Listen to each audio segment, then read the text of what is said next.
The first is an MOU between the Financial Regulatory Department of Myanmar and the Insurance Institute of India for designing an academic and professional building program for the insurance industry of Myanmar.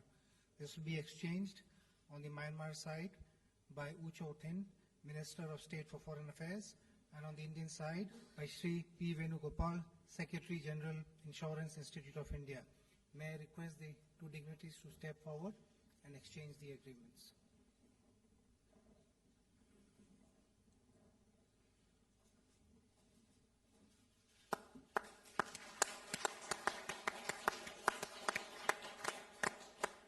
Thank you, Excellencies.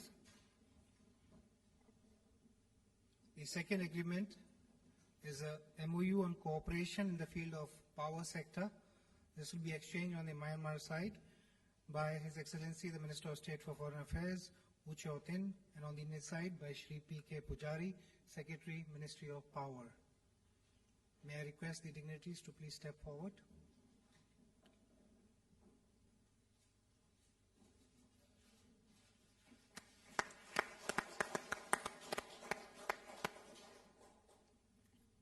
Excellencies, the third and final agreement to be exchanged today is an MOU on banking supervision between the Reserve Bank of India and the Central Bank of Myanmar, to be exchanged on the Myanmar side by the Minister of State for Foreign Affairs, U Cho Thin, and on the Indian side by the Deputy Governor of the Reserve Bank of India, Shri S.S. Mundra. Gentlemen.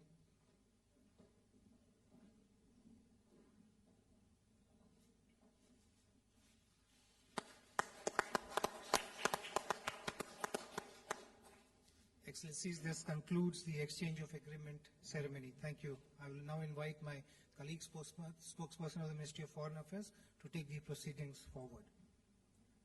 Good afternoon, ladies and gentlemen. We will now have press statements by the two leaders. May I first invite the Prime Minister of India, Shri Narendra Modi, to deliver his press remarks.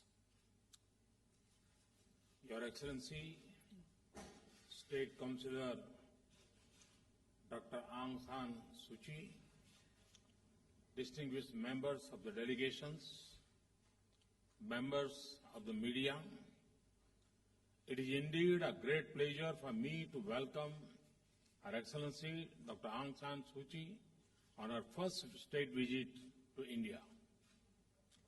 Excellency, we are no stranger to the people of India. The sights, the sounds, and vibrancy of Delhi are familiar to you.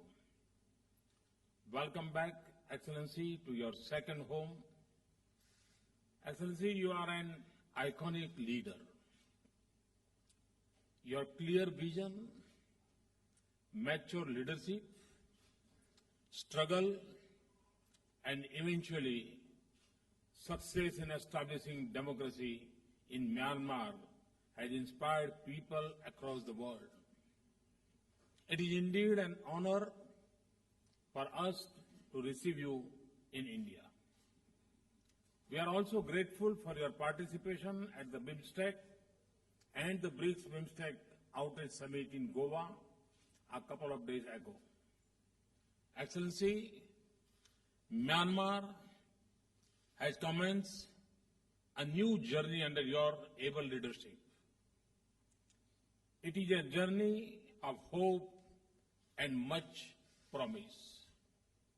Your dynamism and popularity is leading your country to develop its agriculture, infrastructure, and industry, strengthen its education and skills its youth, build modern institutions of governance, connect more deeply with South Asia and Southeast Asia, and provide security to the citizens. Let me assure you, Excellency, that as you lead Myanmar to become a modern, secure, economically prosperous, and better connected nation, India and its friendship will stand with you in full support and solidarity. Friends, the State Councillor and I have just concluded extensive and productive discussions on the full range of our partnership. India has a robust development cooperation program with Myanmar, from the mega connectivity projects like Kaladam and Trilateral Highway to projects in the fields of human resource development, healthcare, training and capacity building. We are sharing our resources and expertise with Myanmar. India's nearly $1.75 billion of development assistance is centered on people and is in line with the priorities of Myanmar government and its people. In our conversation, today we have agreed to enhance our engagement in several areas, including agriculture, power, renewable energy, oil and gas, and financial sector. India will develop a varietal development and seed production center in Aje in Myanmar to enhance the quality of seeds. We will also work to develop a mutually beneficial arrangements for trade in pulses. We have offered to scale up the power supply from More in Manipur to Tamu in Myanmar. We will also partner in a pilot LED electrification project at a site designated by the government of Myanmar. The MOU on cooperation in the power sector signed just now will help create the framework for advancing our linkages in this important sector. Friends, as close and friendly neighbors, the security interests of India and Myanmar are closely aligned. We have agreed that a close coordination to ensure security in the areas along our border and sensitivity to each other's strategic interests will serve the interests of both our countries. Our societies enjoy a cultural connect that is centuries old. We have offered assistance in restoring pagoda damage in the recent earthquake in Myanmar. The Archaeological Survey of India will also soon begin work on restoring 2 old temples in inscription of King Mindo and King Bajida in Bodh Gaya. Excellency, I once again commend your leadership and your commitment to take Myanmar forward on its journey to peace, national reconciliation, and economic and social development. As a reliable partner and friend, India stands shoulder to shoulder with you. I wish you and the people of Myanmar all success. Thank you. Thank you very much. Thank you. I thank the Prime Minister for his statement. May I now invite Her Excellency Daw Aung Suu Kyi, State Counsellor of the Republic of the Union of Myanmar, for her press remarks. It gives me the greatest pleasure to be able to express the deep appreciation of our delegation for Your Excellency's kindness to us and for making this trip a happy as well as an extremely fruitful one. This visit has confirmed the long-standing friendship and trust that exists between our two countries. Your Excellency was kind enough to say that I have led my party and my people in the movement for democracy. But in our struggle, we have been helped greatly by the thoughts of Mahatma Gandhi and Jawaharlal Nehru, great leaders of the Indian independence movement, who have inspired us with their vision and with their belief in their people. We, as a nation struggling to make democratic culture take root in our country, believe in our people. Without a belief in our people, we could not think of setting up a democratic system of government. We believe that India, with its experiences, so similar to us in many ways, will be able to help us in our endeavors. As Your Excellency has outlined, We are going to be cooperating in the areas of construction, energy, agriculture, archaeology, education.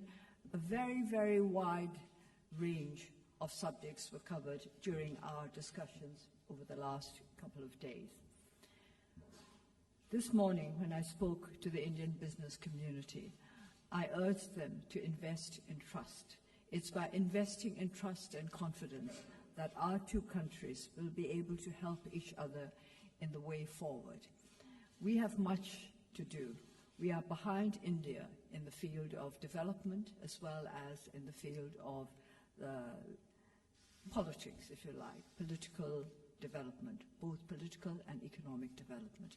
But we are confident that we will be able to make up for lost time with the support and understanding of our friends. This is why the capacity building programs that India is envisaging for us will be of tremendous help. This will move us forward from a position where we are almost behind all the other South Asian countries to the position we used to hold at one time when we were the first country in Southeast Asia, the country most likely to succeed, as we were then termed. Things change, life changes unexpectedly, but with good friends and with commitment and endeavor on our side, we hope to make up for lost time and to work together to establish not just friendship between our two countries, but peace and stability in our region and beyond. This is our ambition, to bring peace and stability to our country and to regions beyond, because we have suffered from lack of peace and stability for many decades, and we would not wish such a situation on any other nation in the world. India has been most understanding of our needs, and we believe that this understanding will only increase with time, because it is our intention to engage more closely together, to depend on each other for our needs, the needs that are the needs of the world at large, the need to make sure that our people have material progress at the same time as they build up their spiritual resources, for which India is so famous, and which I believe is an extremely valuable resource. Burma has often been congratulated for the abundance of its natural resources, but we have always said that the most precious resource is a human one. It's our people who are most important. We will run out of natural resources in time, but our people should always be there to take our country forward. And this is why we look to India as a country made up of diverse ethnic peoples, diverse religions, diverse languages, and out of all that, you have managed to create a nation that presents a united front to the world, and that is capable of helping other nations to progress along the same democratic path. We've always admired India for being the greatest democracy in the world and for being able to maintain the system in spite of the many challenges that have raised their heads since independence.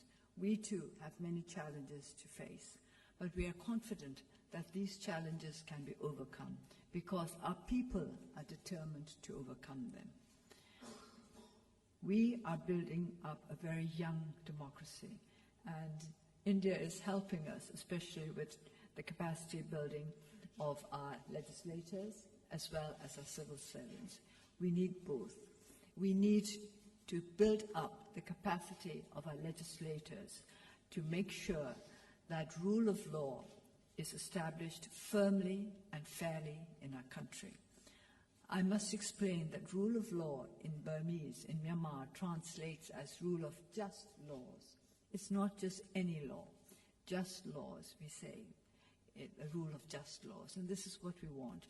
In order to have just laws, we need a legislature that has the capacity to make sure that our laws are just. And for this also, we looked to the experience of the Lok Sabha and other legislative bodies in this land. Apart from just laws, we need the implementation of these laws, which means capacity building for our police force. And this is another area in which India is very kindly helping us and which we appreciate greatly. So with the rule of just laws in our country, we can go forward to establish a truly democratic federal union, which is the dream of all our peoples, all our ethnic nationalities. We have been trying to bring peace to our country for many decades.